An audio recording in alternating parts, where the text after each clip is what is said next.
everyone, so today we're going to talk about finding the zeros of polynomials.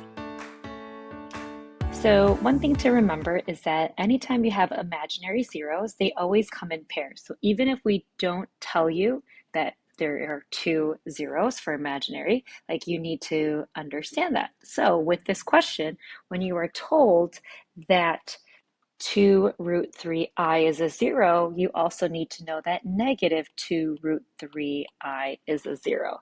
Now with this, what you're going to do is you're going to say, all right, I have the 0 of the polynomial. I need to find the other 3 zeros of this function. So what we're going to do is, first thing is, we're going to take our 2 zeros here, and we're going to actually multiply them, because we need to find out, well, what's a factor? Like whether you have parentheses factor, like right with x's, or whether you are given an actual number, like we need to figure out what that is. So because you are given the 0 here, and you have i's, you actually have to find the factor where those zeros came from. So we're going to multiply those two binomials together. So what you're going to do is you could FOIL, or you can do your box method. You're going to get x squared, you're going to have a minus 2 root 3i, you're going to have a plus 2 root 3i, and then what you're going to do is you're going to have 2 times negative 2, which is a negative 4. You're going to have the square root of 3 times the square root of 3, that's just 3, and then I times I is I squared.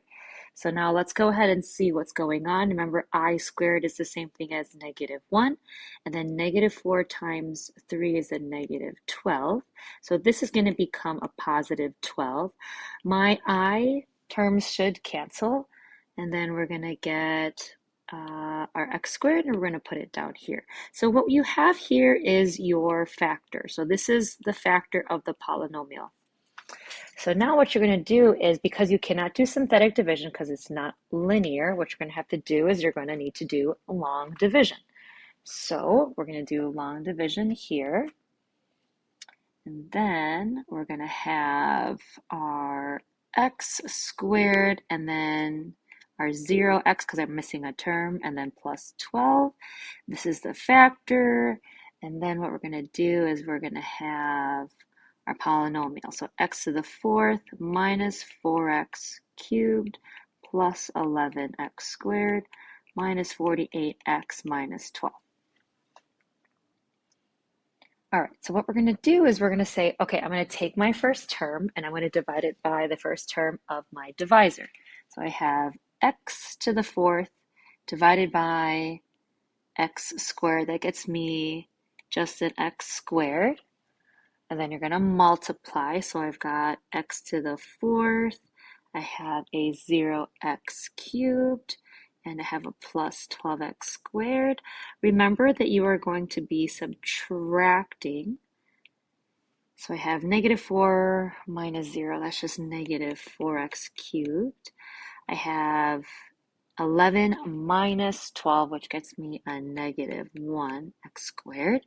From here, we're going to drop that minus 48x, and then we're going to start all over. We're going to take our first term and divide it by the first term of our divisor. So what we're going to get is we're going to get a minus 4x. So you have, when you're multiplying, you have a negative 4x cubed. You have 0x squared, and then you have a minus 48x. And remember, we are subtracting our quantity here. We are going to cancel out that first term. We should cancel 1 minus negative 0, or just negative 1, x squared. You're going to get negative 48 minus a negative 48. So it's negative 48 plus 48, which is a 0x. Works out. And we're going to drop our last term here, which is a minus 12. And then again, first term divided by first term gets me a minus 1. All right, and then multiply again. You're going to get a negative x squared. You're going to get a plus 0x, and you're going to get a minus 12. You are subtracting here, so that should cancel 0x and 0. So of course we should get zeros because we're saying this is a factor, so we should get 0 remainder. What we're going to do then is we're going to go ahead and look at my answer that I have right here. That's my quotient. So now I'm going to say, all right, well, I need to solve that, right? So I'm going to take that x squared minus 4x minus 1. I need to solve that because I need to get my other zeros. But you should notice that this is actually not factorable. Okay, so in order to solve this, you're going to have to use your quadratic formula. So we've got our quadratic formula. Remember your ABC values, A, B, and C. All right, so we've got x equals the opposite of b, so that's 4, plus or minus the square root of b squared minus 4 times a times c all over 2a, so 2 times 1. All right, so let's simplify here. So x equals 4 plus or minus. Here you have 16, and then you have this is a plus 4, so that's the square root of 20 all over 2. You know you can break down 20. 20 is 4 and 5, so you're going to get 4 plus or minus 2 root 5 over 2. Your number's on the outside, so not including the 5. So the 4, 2, and 2, these are all divisible by 2. So my final answer is going to be 2 plus or minus 5.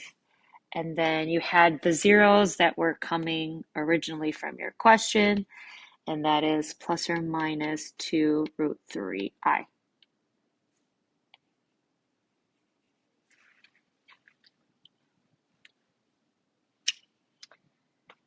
So what you're going to do here in this question, you're not given a 0. You're not given any factors.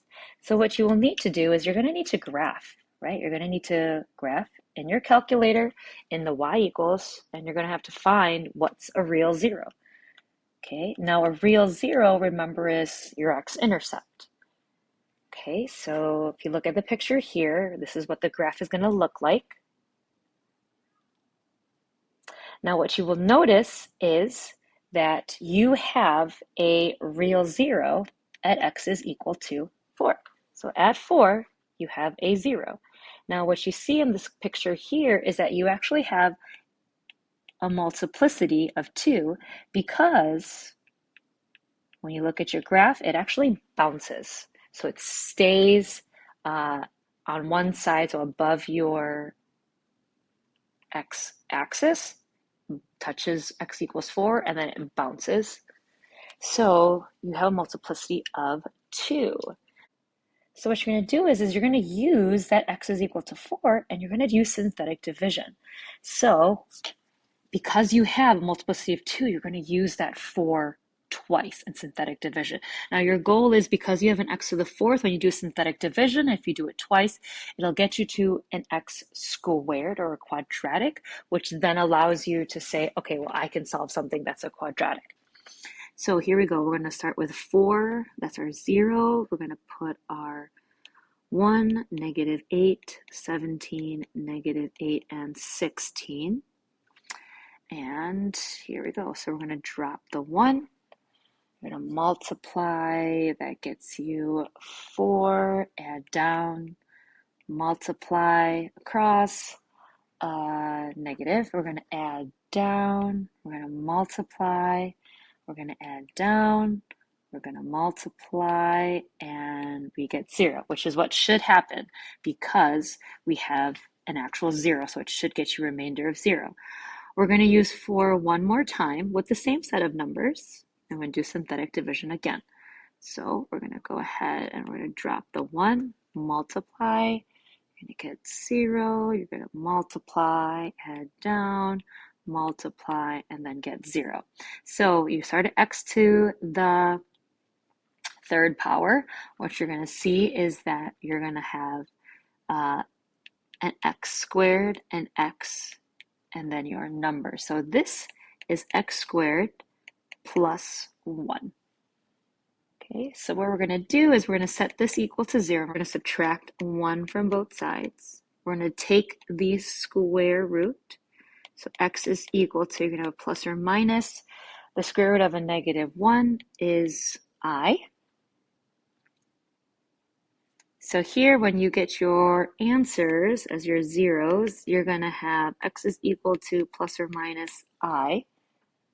Okay, and then you also had that sort of freebie answer, right? The one that you got from your calculator. So you can write 4 and then 4 because it does happen twice. It's okay. You can write it once if you'd like.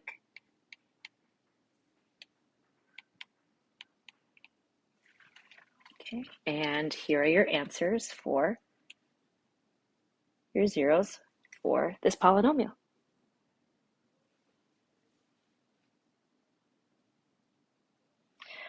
Okay, the last question we're going to look at is being able to write the equation polynomial in standard form that has the given zeros here. So again, now what we're doing is we are giving you the zeros and sort of working backwards. Remember that if you have an imaginary 0, okay, it is a pair. So we give you the positive I. Remember, there's also a negative I. So we're going to write our function here. And we're going to think about what are the zeros that these answers came from. So this 2 came from your factor of x minus 2.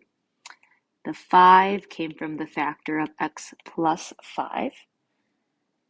And then your positive 4i and negative 4i came from x plus 4i and x minus 4i.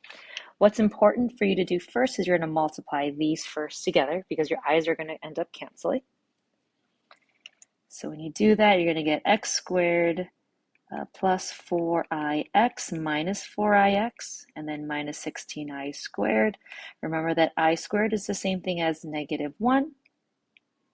Your I middle terms will cancel, so you're going to get x squared, and this becomes -16 times -1, which is a plus 16.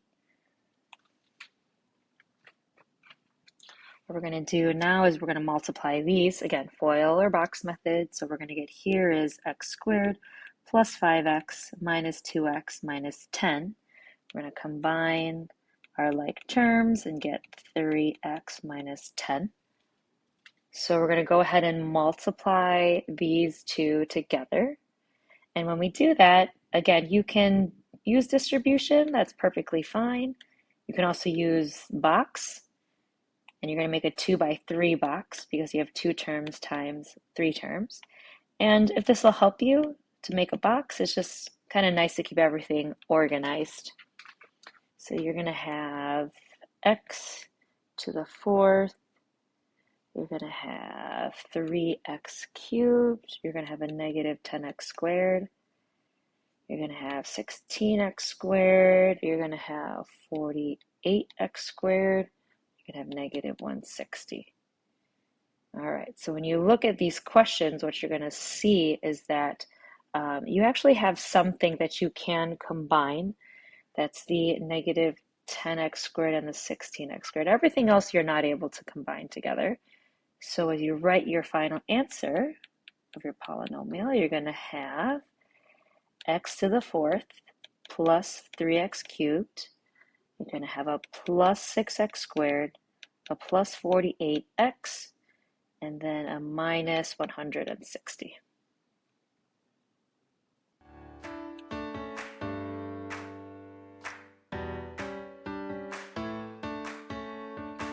Well, don't forget to like and subscribe for more pre-calculus help.